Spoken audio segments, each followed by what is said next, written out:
And a good director is not going to just let that go to their head. Is going to use that and leverage that and to be at the top of the capital equipment request, to be at the top of the staffing request, to have the leverage to say no when they know that this new policy or procedure is going to negatively impact their team. That's where all that stuff comes into play besides just, hey, we're a great department.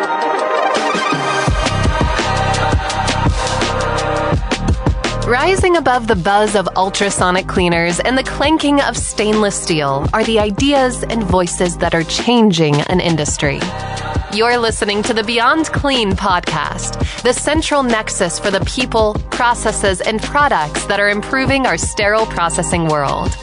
Each week, we speak with frontline technicians, CEOs, engineers, and entrepreneurs with a common goal: to help you fight dirty, every instrument, every time. Whether you're tuning in for education or inspiration, we're glad you did. Now turn on those washers and turn up the volume. It's time to go beyond clean.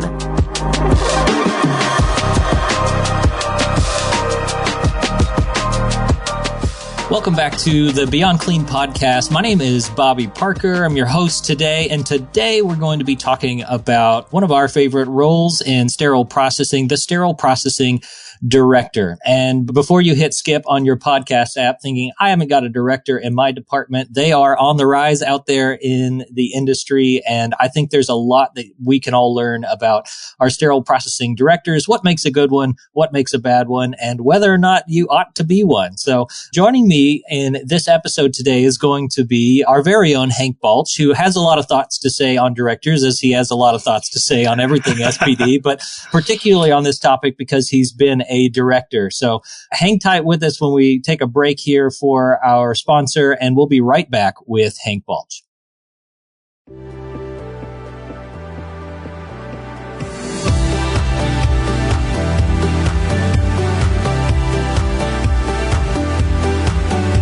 I'm Bobby Parker. And I'm Hank Balch. From the studios of Healthcare HQ, you're listening to Beyond Clean, the global voice of sterile processing. And joining me now in studio is Hank Balch. Hank, welcome to the show. Hey, Bob. It's a pleasure to be back with you again after a short commercial break to talk about this exciting topic of sterile processing directors. That's right. We're talking SPD directors today, and not everybody that's tuning in probably has the joy and benefit of having a sterile processing director. Even though we're seeing more and more of those, it's still fairly uncommon across the industry.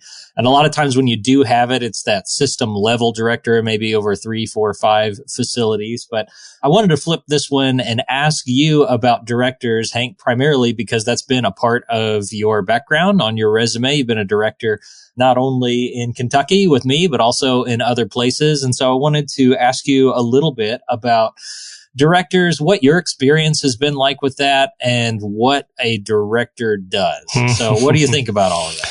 Yeah, what a director does. Great question. Obviously, through the rest of this season, we've been talking about what each one of these roles does, and that's kind of been the vision for this whole season. And so, of course, director is no different in that it does have a role. It's got a scope of responsibilities, but I think everyone can identify, even from the other roles we talked about, educator, quality assurance, even lead tech. There's a title, there's the role, and then there's what really happens in the day-to-day and what you end up really doing. So maybe to take a step back, the description of director, as you alluded to, typically that's only in a larger facility with more complexity. So that complexity is either multiple locations in the same hospital. So maybe you got a main department and maybe you got a department that's kind of in a different tower that's ambulatory surgery. Or maybe you got one like we had in Kentucky. We had like a hand hospital focused on hands, and the majority of the instruments coming through that reprocessing location, still under the same umbrella, but it was kind of a different team, different location, different instruments. All that was flowing through there. And so they had a director position at that health system because of the complexity, because you're dealing with stuff that beyond the normal manager role, that you're kind of responsible for that department that's right in front of you. At the director level, it scopes out in your reach. You got different teams, you got different locations sometimes, but it also scopes out beyond the day to day. I think that would probably be the best place and definition to start. Is, most of your managers, even though we talked a lot about how you need to be visionary, you got to think about the future.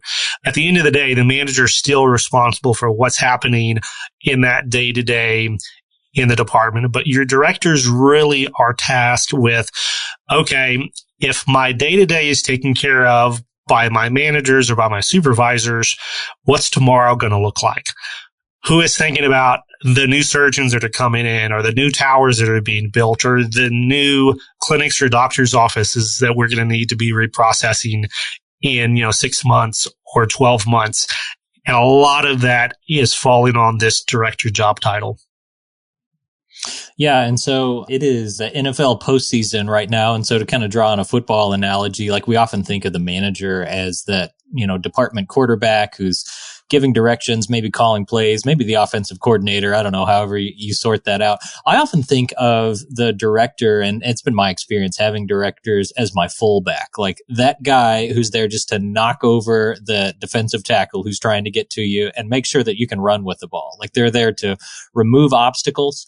That's maybe a little bit too down in the weeds in the day to day to fit exactly, but I always appreciated in the departments that I worked in where I did have access to a department director. One of the things I really appreciated about that relationship was having somebody who at that director level with that director level, I don't want to call it swagger, but clout, to be able to pull some strings and help remove some obstacles for you so that you can stay focused on the day-to-day management of operations in the department, I thought was really valuable. So yeah, it definitely goes a lot beyond how do we get our trays processed with a high degree of quality today, but how do we make sure that tomorrow we can do it more efficiently, or even, 6 months from now, how can we have the equipment that we need in our department that's going to relieve some of the day-to-day pressure that the manager and those employees are feeling on a day-to-day basis. So I definitely appreciate that description, and that resonates well with me.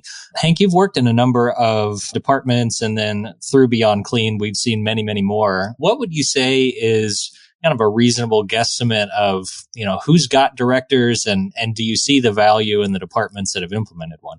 Yeah, I go back to a phrase you said kind of at the beginning of this interview, if anyone has experienced the joy of having a sterile processing director. And I'm sure that some folks out there have seen the joy and the positive side. You kind of, to categorize what you were just saying, to have an advocate who's got your back if things, blow up, and then also to have your advocate to be looking, to the future so that you're not caught in the scenario that so many of us are so many times of all these decisions are being made around us at a higher level, and they're already done. The decision has been made. And then finally the information gets to SPD, and it's like, hey, guess what you guys are doing now? And, guess how you're doing it? Well, the director is really, if they're good at their job, is the one that's got the pulse on all of those other external conversations, is at the meetings, is in the emails, is on the phone calls to stop the line before the decisions are made, to advocate for the needs and the issues that, we care about at the ground level in SPD. But I kind of caveated all that to say a good director who's good at their job. I know a lot of us have either seen or, sometimes even worked for directors that are not so hot at their job. And this does not mean, just like everywhere else in the department, someone who's a bad director doesn't mean they're a bad person. Many times they got there maybe for the wrong reasons, or they got there thinking they wanted to be a director, and really that's not what their skill set is. That's not what their gifting is.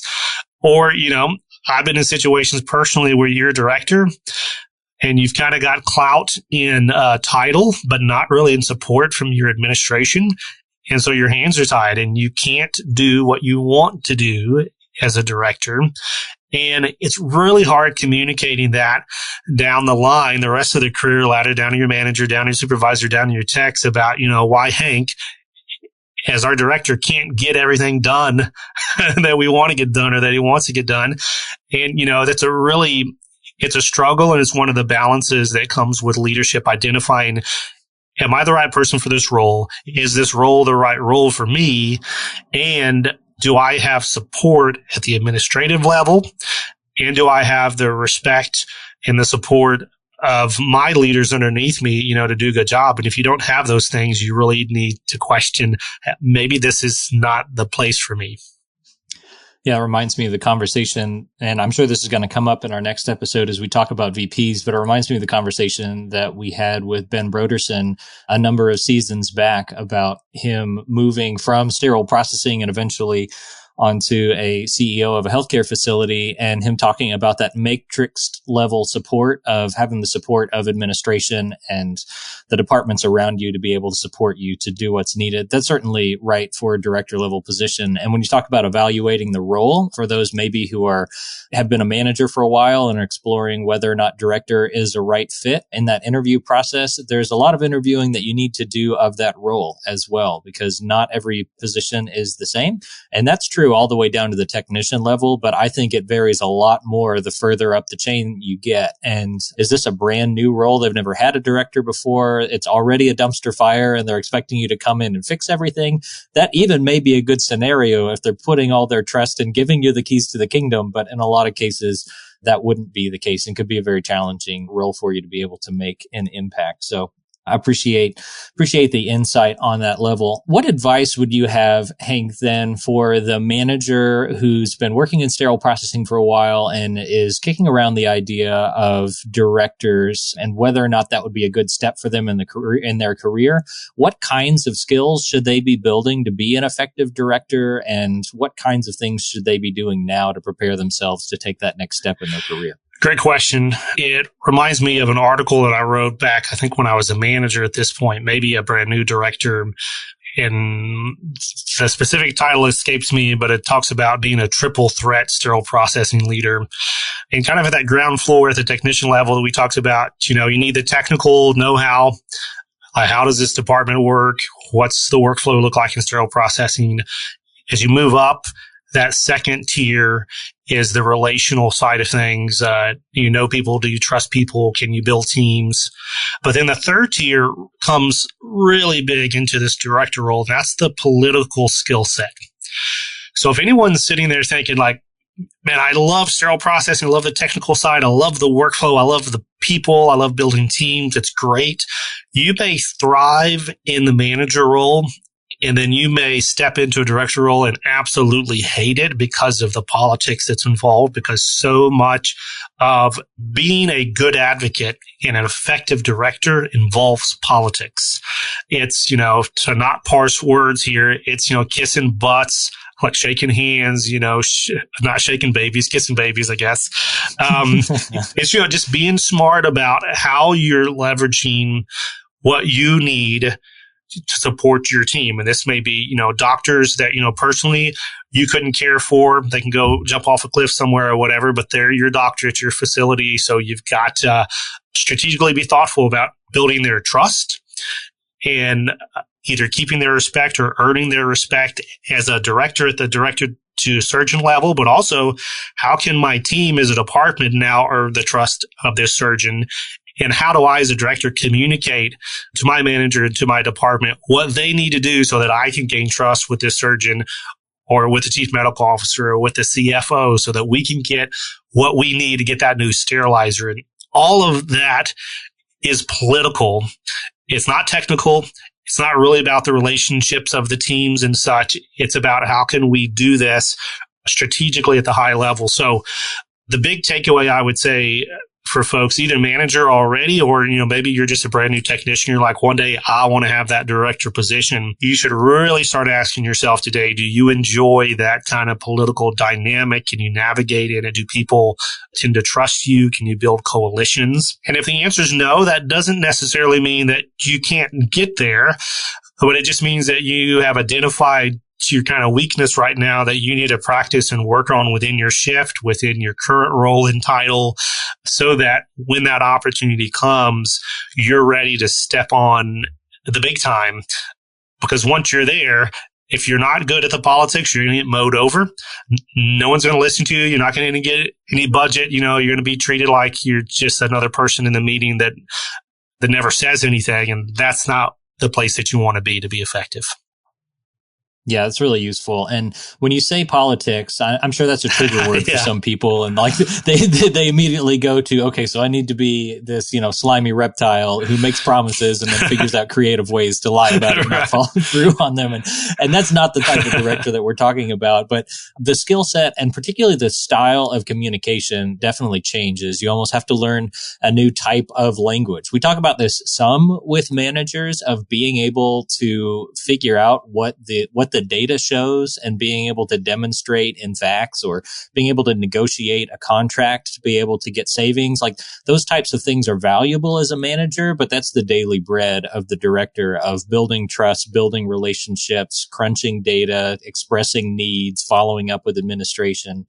It's really, your customers kind of shift. Certainly you're leading a department whose customer is the patient and is the OR on a daily basis, but you're one up the person that you're trying to meet their directives is often, the chief administrative officer at the facility, or it is those surgeons that you're meeting with face to face. So being able to communicate the needs of the department and the successes in the department in a way that gets your department the resources that are needed to find success is certainly a unique skill set. And for those of you out there who are relating to a director right now and you can't understand why that they're on edge all the time, it could be that those conversations they're having with surgeons and their CEO or their CAO are not going so great. And the reason why they're so testy about this month's numbers is because they just got grilled about them. I don't know if that's ever been your experience. It's all connected, Bob. Like an analogy of that story that I gave of the surgeon and how we win this surgeon over.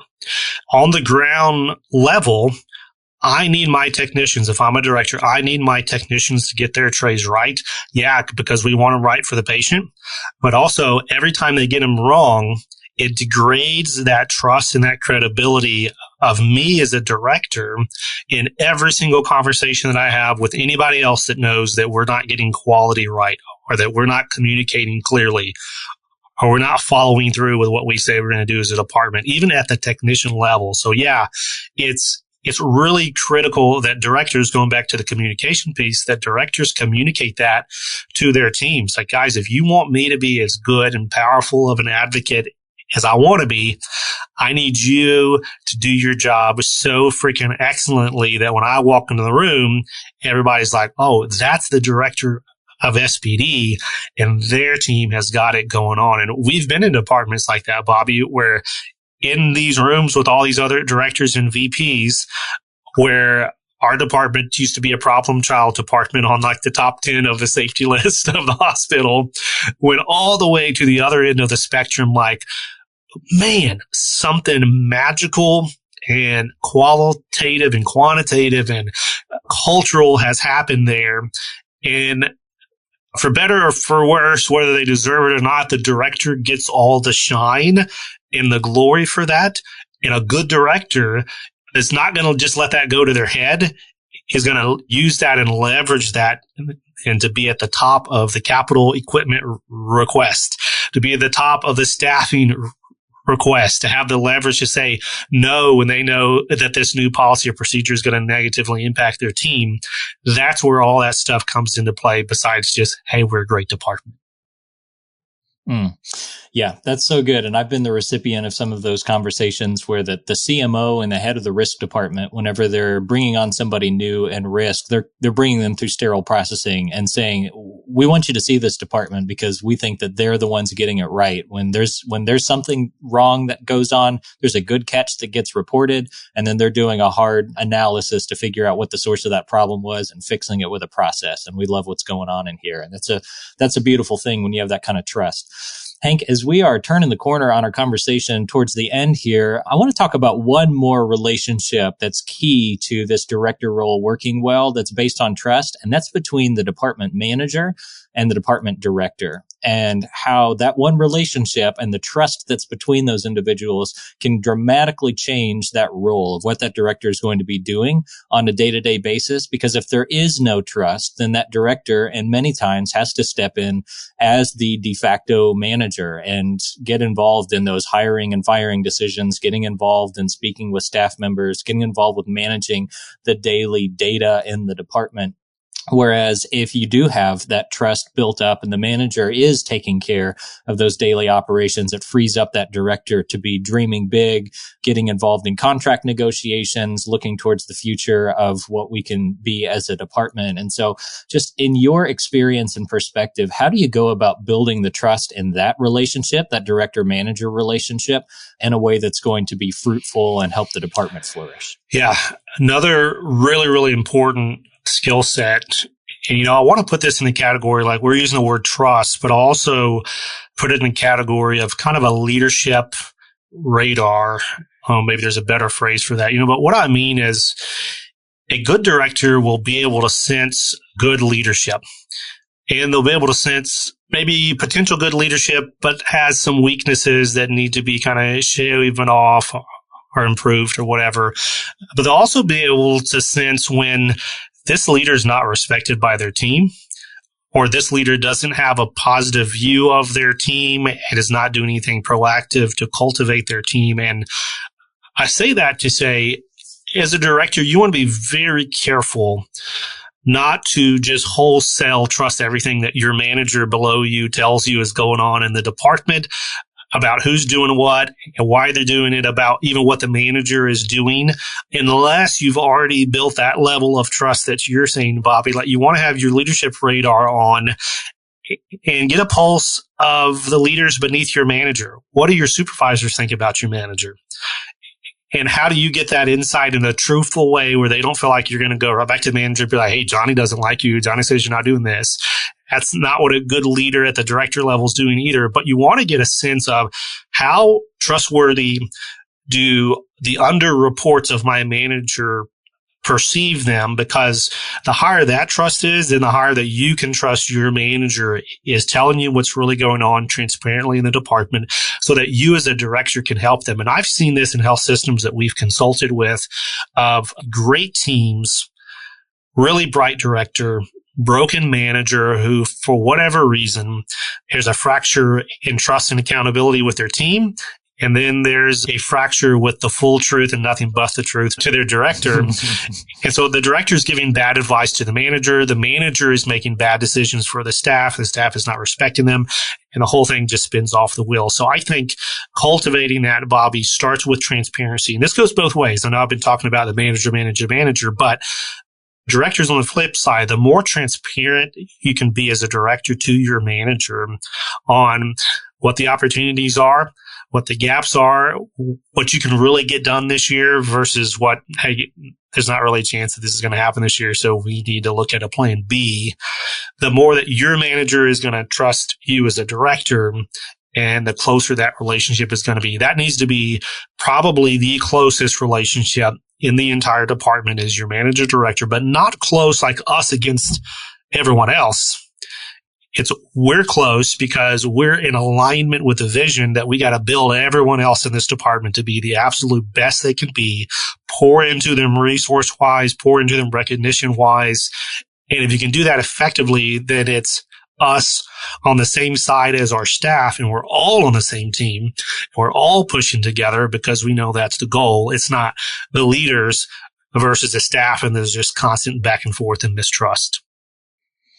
Yeah, I'm glad that you highlighted that collaboration and transparency piece, because that's what I wanted to bring out as well. It just in my experience working for directors in a department where you're trying to pull in that same direction.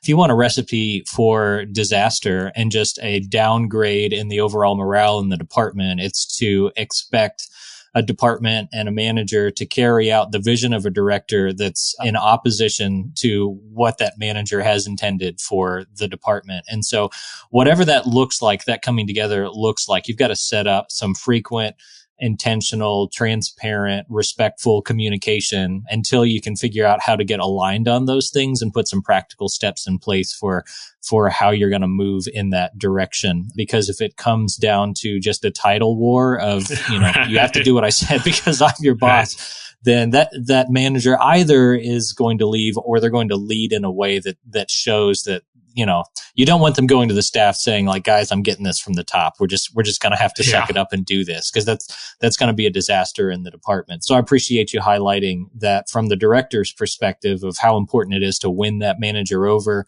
and to equip that manager to be able to succeed in the department. And, Bob, one of the things that is really successful, and I'm going to kind of preview this for next season. We're going to be talking about in season 24, the papers that make us awesome. So this season is the roles that make us great, and the next season is the papers that make us awesome. And one of the episodes is going to be talking about the idea of mission, vision, value for your department.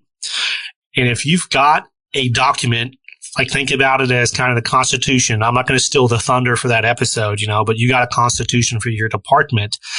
That is that overarching vision and mission and the values for who we want to be as a team and what the direction is. Well, then whoever the leader is, whoever the new manager is, the new director is, if they're treating that Constitution as their guiding light, then you're always going to be in general alignment. You're going to have some different ways to apply that, et cetera, but if you're holding to that mission, vision, values the way that they can operate, that's a large part of your sustainable vision and direction that can solve some of those. And the problems that you allude to, though, happens when you got folks come in and they're like, I don't care what y'all decided 5 years ago is going to be the mission of this department. I got my own plans. And that's almost always a recipe for disaster in the short term. And because of that, when it spirals out of control, in your long term doesn't end well either.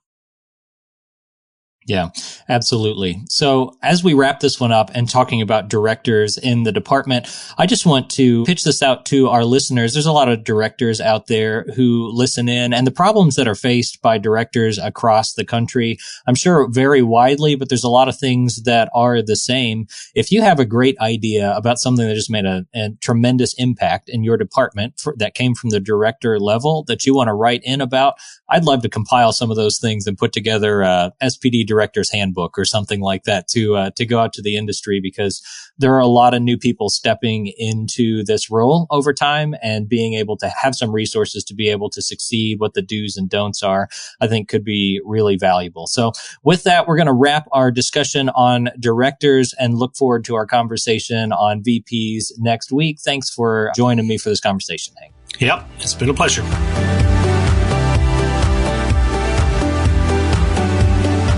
All right, Hank. So this episode, we talked a good bit about directors, what makes a good one, what makes a bad one, the challenges that they face. One thing that we didn't have time to squeeze in during the episode, but I think it would be valuable to think about just long term, is what the director role looks like in that multi-site facility and the types of things that they do, because that's where I see a lot of organizations these days implementing directors, is they've bought another facility or built another facility, and now we need somebody who's going to direct all of them, make sure that all the facilities are moving in the right direction. And I think that's a unique challenge and skill set to be able to lead all those departments well. So I don't know, maybe some initial thoughts on a future conversation about what does it look like, particularly for policies and competencies to successfully align those things, because I've never met a director over multiple facilities that's not on their vision board, is figure out how to get our policies and competencies aligned across these facilities. Yeah,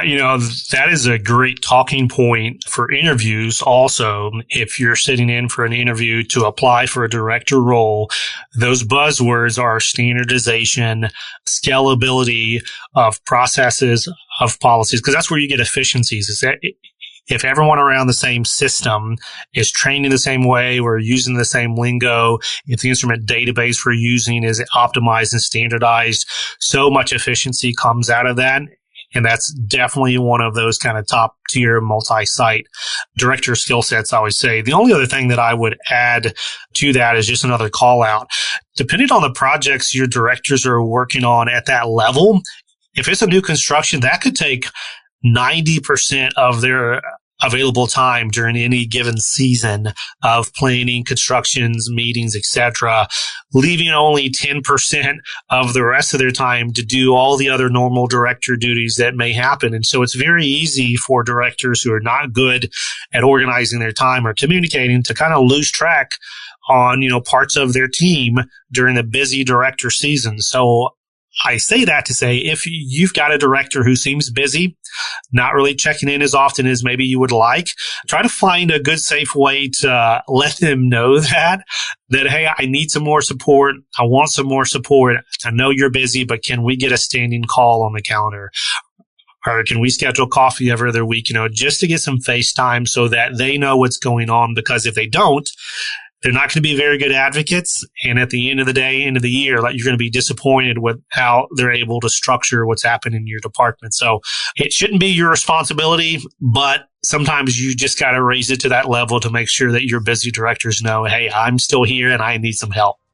Yep, that's a good word. And as leaders, that's what we would want from our high performers. If somebody was feeling something, rather than just keep it quiet until when they hand in their 2 weeks notice and say, you never paid attention to me. What?